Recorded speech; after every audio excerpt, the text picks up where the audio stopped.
പാലക്കാട് കല്ലേക്കാട് കടകൾ കത്തിയ സംഭവത്തിൽ വഴിത്തിരിവ്. സംഭവത്തിൽ പ്രദേശവാസിയായ ഒരാളെ അറസ്റ്റ് ചെയ്തു. കടകൾ തീയിട്ടതിന് പിന്നിൽ വ്യക്തിവൈരാഗ്യമെന്ന് പോലീസ്. ശനിയാഴ്ച രാത്രിയാണ് റോഡ് അരികിലെ കടകൾ കത്തിയത്. അരുൺ ആലത്തൂർ ചേരുന്നു. അരുൺ, പറയൂ.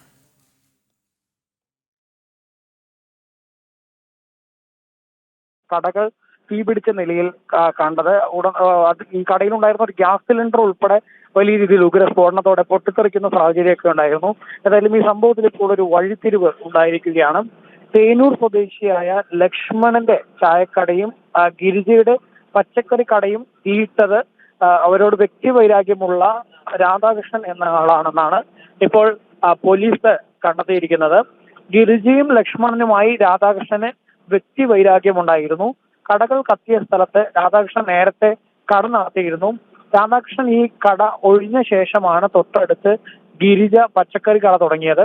ഇവർ പച്ചക്കറിയുടെ അവശിഷ്ടങ്ങൾ തന്റെ സ്ഥലത്ത് കൊണ്ടിടുന്നു എന്നാരോപിച്ച് സ്ഥിരമായി തർക്കങ്ങൾ ഉണ്ടായിരുന്നു.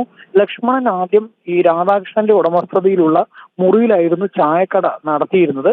എന്നാൽ വാടകയുടെ പേരിൽ തർക്കമായതോടെ ഈ സ്ഥലത്ത് ലക്ഷ്മണൻ പുതിയ കട തുടങ്ങി. ഈ കാരണങ്ങളാണ് കടകൾക്ക് തീയിടാൻ രാധാകൃഷ്ണനെ പ്രേരിപ്പിച്ചത് എന്നുള്ളതാണ് പോലീസ് പറയുന്നത്. സംഭവ ദിവസം രാത്രി മദ്യലഹരിയിലായിരുന്ന രാധാകൃഷ്ണൻ ഇവിടെ എത്തി കടകൾക്ക് തീ വെക്കുകയായിരുന്നു.